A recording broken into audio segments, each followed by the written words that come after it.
La bandeja que cogiste ayer en el súper tenía un color perfecto. Roja, firme, sin manchas. Parecía fresca. Pero ese color no es necesariamente una señal de frescura. Es, en muchos casos, el resultado de un proceso diseñado para que no puedas saberlo. Bienvenido a España sin filtros. Lo que vamos a ver hoy está pasando ahora mismo, en cualquier supermercado al que entres, y la mayoría de compradores no lo sabe porque nadie tiene interés en explicárselo. Esto no es alarmismo. Es lo que dice la normativa europea, lo que han documentado la OCU y la AESAN, y lo que puedes comprobar tú mismo la próxima vez que estés delante de una bandeja de carne. Pero para entenderlo de verdad, primero hay que desmontar algo que todos damos por hecho, que el color de la carne dice la verdad. No siempre la dice. En España, como en toda la Unión Europea, la gran mayoría de la carne que se vende envasada en bandeja lleva algo que no aparece en el nombre del producto, pero sí, en letra pequeña, en la etiqueta, atmósfera protectora. La denominación técnica es MAP, Modified Atmosphere Packaging. Lo que significa en la práctica es que dentro de esa bandeja sellada no hay solo carne. Hay una mezcla de gases, principalmente oxígeno, dióxido de carbono y nitrógeno, que ha sido inyectada antes de cerrar el envase para ralentizar la oxidación y mantener el color rojo vivo durante más días. El reglamento europeo permite esta práctica. Está regulada, no es ilegal, pero hay algo que pocos compradores entienden cuando lo leen. Ese color rojo que ves no indica que la carne esté fresca hoy. Indica que ha sido tratada para seguir pareciendo fresca durante el tiempo que dure el envasado. La diferencia es enorme. La mioglobina, el pigmento muscular de la carne, reacciona de forma natural con el oxígeno y produce ese tono rojo brillante que asociamos con frescura. Cuando el oxígeno se agota, esa mioglobina se oxida y la carne se vuelve marrón. Es la señal visual que durante siglos ha indicado a cualquier comprador que algo estaba envejeciendo. El envasado en atmósfera protectora interviene exactamente en ese proceso, para que esa señal llegue mucho más tarde de lo que llegaría de forma natural. El resultado es una carne que puede llevar días envasada y seguir teniendo el mismo aspecto que tenía el primer día. No estamos hablando de un fraude, estamos hablando de una práctica completamente legal, regulada y que además debe aparecer en la etiqueta. El problema es que la inmensa mayoría de los compradores no sabe leerla, no sabe lo que implica y elige basándose en una señal visual que ha sido deliberadamente mantenida estable. Si este canal te está abriendo los ojos a cosas que pasan delante de ti, sin que nadie te las explique, suscríbete y activa la campanita. Cada semana hay algo nuevo que merece ser contado sin filtros. Y si eso ya es suficiente para coger la próxima bandeja con otros ojos, espera. Porque la atmósfera protectora es solo la primera capa. Hay algo en el etiquetado de la carne española que funciona de forma muy parecida. Parece claro, pero no lo es. Cuando ves una bandeja en el lineal de Mercadona, Carrefour, Lidl, Alcampo o cualquier otra cadena, lo primero que lees es el nombre del corte. Solomillo, pechuga, chuletón, carne picada. Después, quizás, el precio por kilo. Pero hay una información que está ahí, en esa misma etiqueta, que casi nadie mira y que dice algo muy importante. ¿De dónde viene ese animal? El Reglamento Europeo 1169-2011 sobre información alimentaria obligan a indicar el origen de la carne de vacuno, porcino, ovino, caprino y aves de corral. Eso significa que en España, legalmente, la etiqueta debe decirte en qué país nació el animal y en qué país fue criado y sacrificado. Hasta aquí todo correcto. El problema está en lo que ocurre entre esa obligación legal y lo que el comprador entiende cuando la lee. Una bandeja puede llevar carne de un animal nacido en Irlanda, criado en Países Bajos y sacrificado en España. La etiqueta puede decir, perfectamente ajustada a la normativa: origen, nacido en Irlanda, criado en Países Bajos, sacrificado en España. Todo legal, todo correcto. Pero si esa misma bandeja lleva el nombre de una marca española, el logo de una cadena española y un diseño visual que remite a lo local, el cerebro del comprador procesa esa información de forma muy distinta a cómo aparece en la letra pequeña.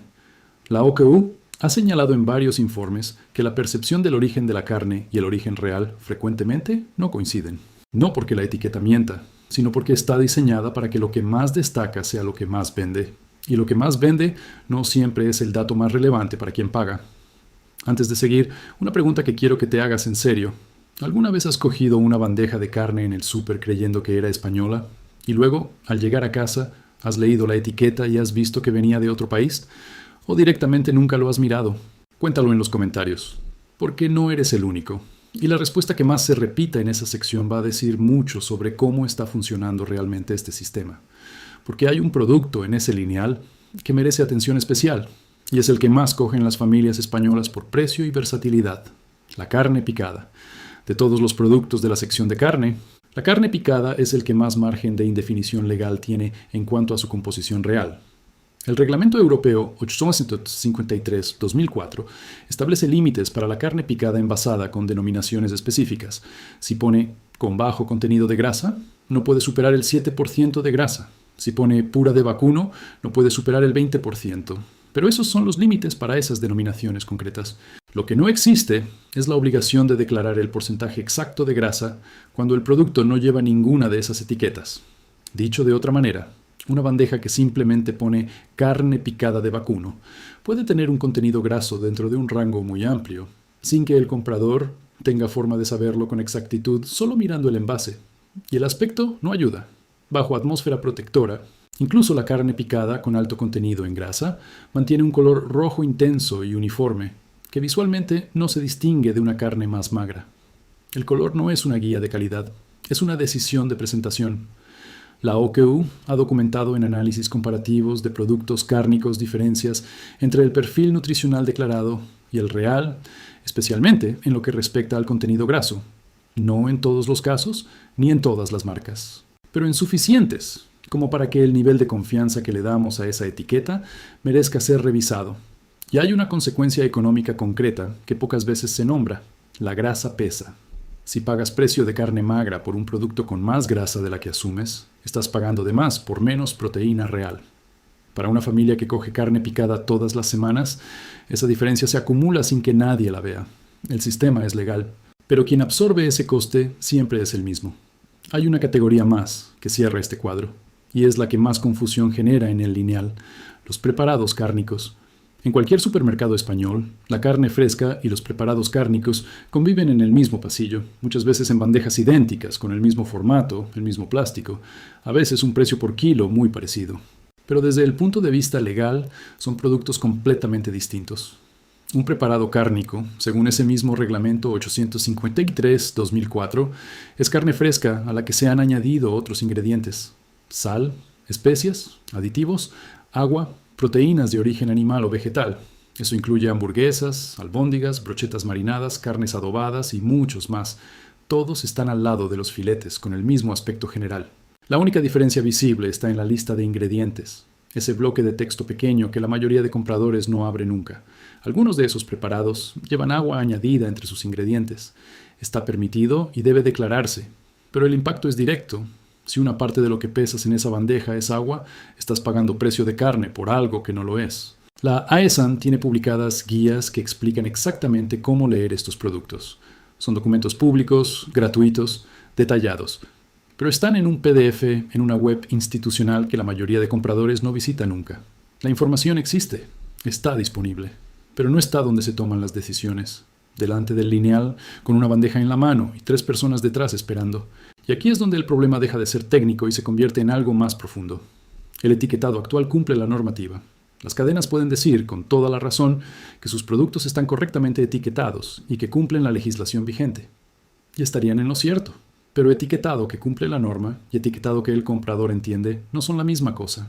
En los últimos años, la OQU ha señalado en varios informes que la información sobre origen, composición y categoría del producto cárnico es frecuentemente confusa, poco destacada o presentada de forma que dificulta la comparación entre productos similares, no como acusación de fraude, como diagnóstico del estado del lineal.